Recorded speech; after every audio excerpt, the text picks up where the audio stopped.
At ang price pala na inabot nito lahat mga boss sa pagkabili natin nito, kasama yung mga panglagay natin na nut sa axle saka sa engine support. So inabot to lahat ng... Good day mga boss, magagawa pala tayo ng video ngayon kay Yuri. At ito yata yung best budol natin ngayon pagpasok ng 2025. Pakainit. At ito pala ngayon si Yuri mga boss. Meron naman tayong ginawa dito sa ating dual carb. Ayan, pinalitan natin ng velocity cap. At kung di nyo pa napapanood mga boss, ito yung ginawa natin na dual na throttle. Ayan, dual throttle cable. So functional yan mga boss. Yan yung last video natin dito sa YouTube.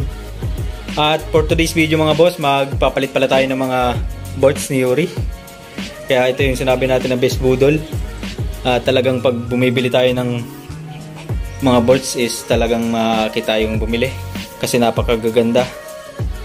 Wala na rin pala yung sprocket bolt.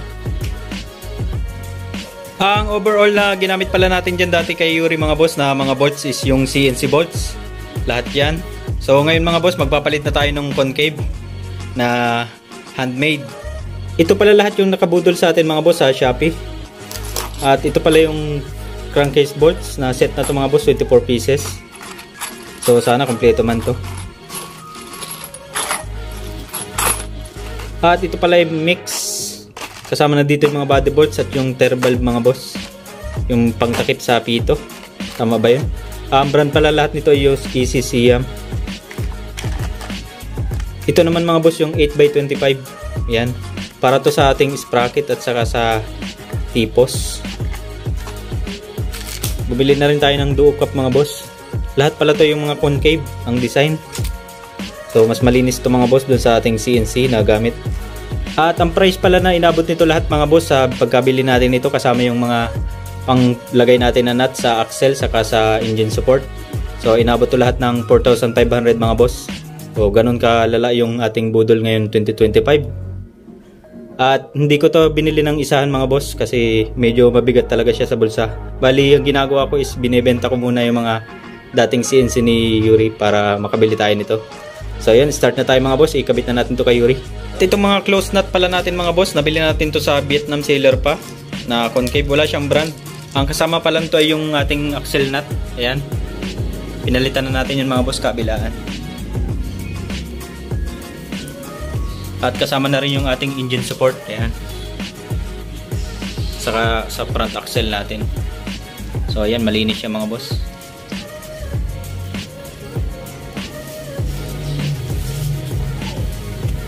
Dito pala tayo mag-start mga boss sa ating 8mm.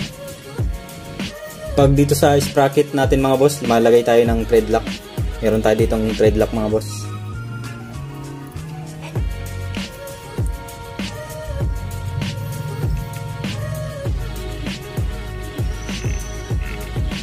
Pakarami ko nakikitang issue nito mga boss na hindi naglalagay ng thread lock sa sprocket. Kaya katagalan kasi pag niro-rolling ang motor natin na bitaw to mga boss pag walang thread lock.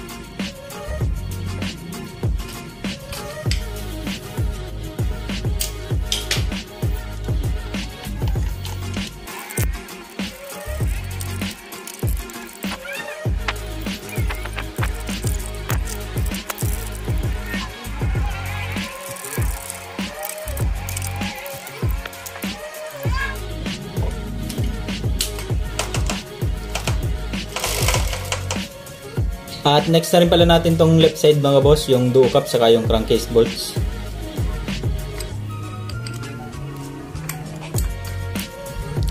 So kunin lang natin yung o-ring, napakahalaga ng o-ring na yan.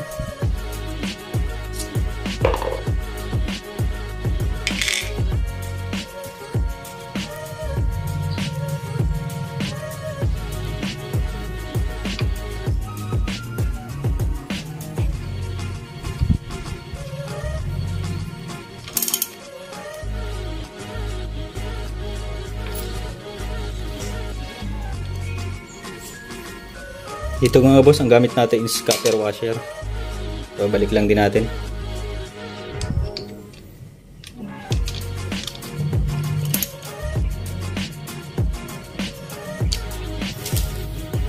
Dito sa crankcase bolts mga boss, isang tanggal, isang kabit lang ang gagawin natin. para makuha natin yung mga tamang size.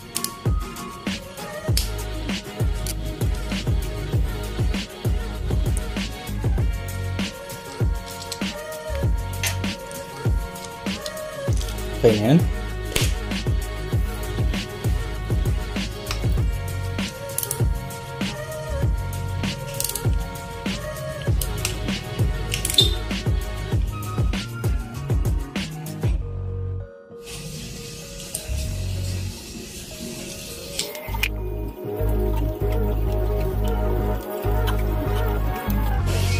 Napakalinis ng mga bolts natin mga boss. Ayan. Ganda talaga pag concave yung gamit.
So yun mga boss, na tapos na rin pala natin may kabit yung mga concave bolts ni Yuri.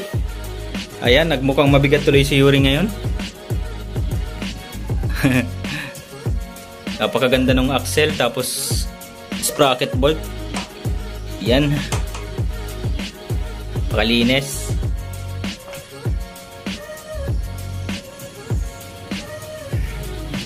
Pakaganda rin ng duo cap. Sobrang ganda talaga ng mga concave mga boss.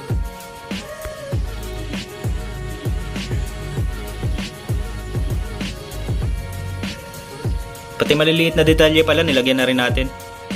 Yan.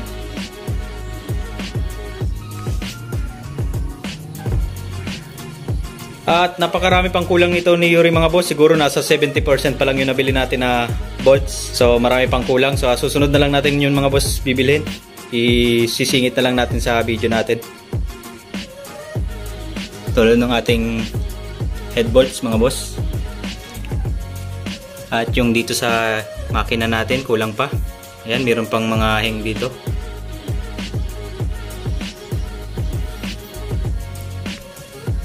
Sa susunod na lang natin yung mga boss.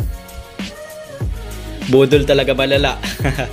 At ito na lang pala natira natin mga boss doon sa pinagkakabit natin. Meron pa tayong natirang isang 8mm para doon ito doon sa tipos sa may brake system.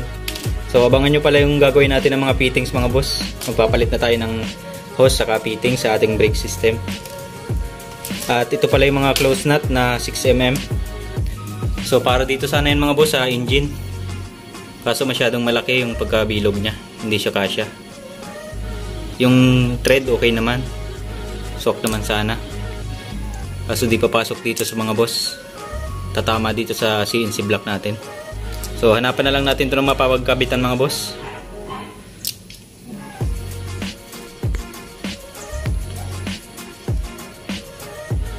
At hanggang dito na lang pala video natin mga boss. Kung hindi ka pa nakasubscribe, pa-subscribe at pa-like naman. At pa-follow na rin sa Facebook natin. Maraming salamat. At abang na lang sa susunod nating video mga boss. Gagawa tayo ng fittings at bagong hose ni Yuri. At gagawa tayo ng twist dyan. So abangan nyo yun mga boss. At maraming salamat sa panonood. Peace out.